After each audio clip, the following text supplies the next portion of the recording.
मला चाहता मंदिर ये हमारा।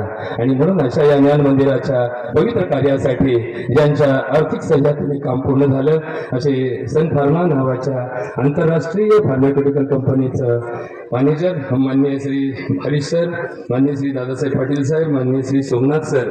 आणि कंपनी कुठलंही काम करायचं असेल तर त्यांचं एक नियोजन असतं आणि म्हणून आमच्या या नवजीवन प्रतिष्ठान यांच्या मार्फत हे काम कंपनीने पूर्ण करून घेतलं। त्याचे पवार साहेब आणि त्यांचे सर्व सहकारी, या कंपनीचे आलेले इतर सर्व व्यवस्थापक, कंपनीचे सर्व कर्मचारी, सहकारी, आमच्या गावच्या ग्रामपंचायतचे माझे सर्व सहकारी, माझे सर्व आजी माजी सरपंच, आजी माजी सर्व पदाधिकारी, आमच्या गावच्या सेवा सोसायटीचे विद्यमान चेअरमन माननीय बाळासाहेब कडवे साहेब, त्यांचे सर्व सेवा सोसायटीचे सदस्य, त्याचबरोबर शाळा व्यवस्थापन समितीचे आमचे अध्यक्ष माननीय श्री विकासजी पिसे साहेब, त्यांचे उपाध्यक्ष शंकरजी पिसे पाटील, त्याचबरोबर आमचे उपाध्यक्ष माननीय श्री फारुखभाई शेख, व्यवस्थापन समितीचे सर्व सन्माननीय सदस्य, या शाळेतील शाळा व्यवस्थापन समितीमध्ये कार्यरत असणारे सर्व पालक, मुख्याध्यापक, सर्व शिक्षक वृंद, आमच्या गावगर्भरज गणेशवाडी शाळेचे मुख्याध्यापक आणि त्यांचे सर्व सहकारी, या शिक्षक वर्गाच्या कार्यक्रमाला आवर्जून उपस्थित असणारे कार्यक्रमाचे अध्यक्ष माननीय श्री बाबूराव जाधव सर, यांचं विशेष प्रेम आमच्या गावावर आणि आमच्या शाळेवर आहे। त्यांना आठवड्यातून एकदा नक्कीच या गावामध्ये याला आनंद वाटतो आणि त्यांच्याबरोबरच काम करणारे आमच्या भागाचे केंद्र प्रमुख, आमचे सहकारी आणि ज्यांचं शिक्षण क्षेत्रामध्ये अत्यंत धडाडीचं काम आहे असे संजयजी धामणे साहेब, आमचे शिक्षक नेते आणि ज्यांच्याकडे कुठलं पद नाहीये पण आमदारापेक्षा कमी गर्दी ज्यांच्याकडे नसते असे आमचे रोखले सर। खरोखरच एक असा कार्यकर्ता की रिटायर झाल्यानंतर त्याच्या पाठीमागे त्यांनी शिक्षकी पेशातील प्रश्न आणि शिक्षण व्यवस्थेतील चुका याच्या दुरुस्तीसाठी जो ध्यास घेतलेला आहे, खरोखरच एक असा माणूस की जो 24 तास 7 दिवस 365 दिवस अशा प्रकारे उपलब्ध असतो असे आमचे रोगले सर। त्याचप्रमाणे आमचे सहकारी आणि आमच्या गावाला प्रत्येक वेळेस मदत करणारे आमच्या तोरणमाळा शाळेचे मुख्याध्यापक माननीय पवार सर, लिंगाव शाळेचे माजी शिक्षक आणि आमचे सहकारी आमचे दुसरे पवार सर।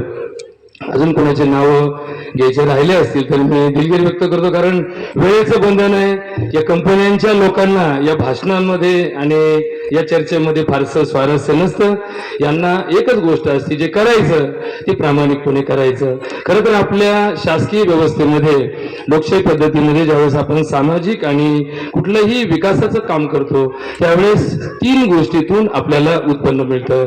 एक तर शासकीय कर जो जमा होतो त्याचा शासकीय तिजोरीमध्ये जो भरणा होतो त्यामार्फत शासनाच्या यंत्रणेकडून गावामध्ये ग्रामविकासाच्या कामासाठी वेगवेगळ्या माध्यमातून निधी आलेले असतात।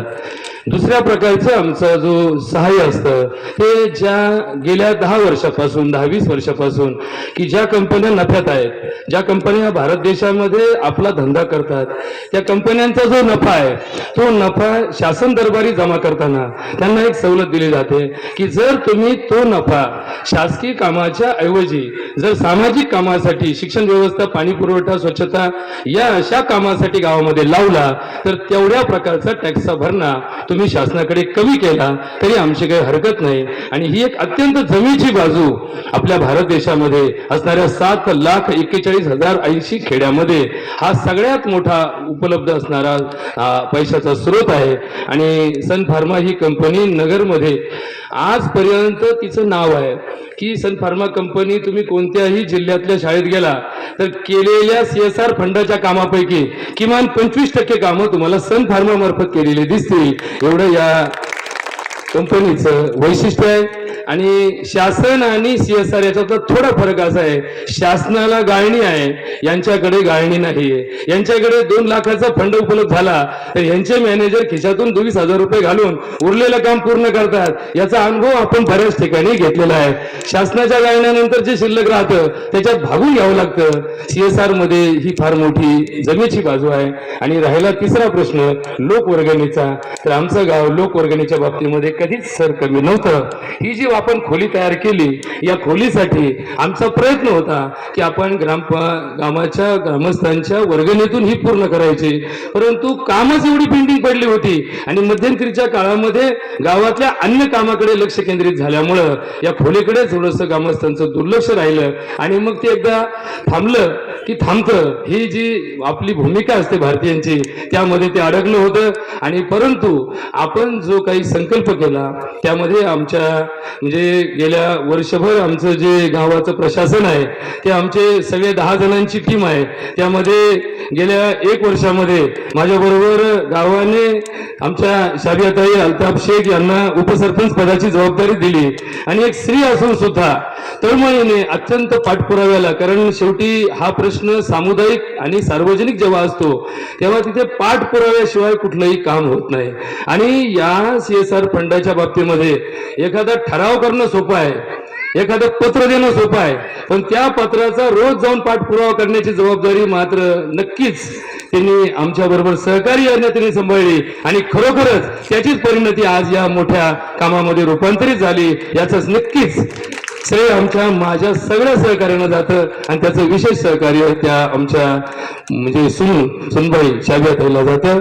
या कामामध्ये जे काही तुम्ही काम केलं याच्या दर्जामध्ये 1% कुठे आमच्याकडं याच्यात काही शंका घ्यायला किंवा याच्याबद्दल नावं ठेवायला कुठे जागा नाही. आणि म्हणून या सगळ्या कामानंतर हे काम संपलं असं नाही.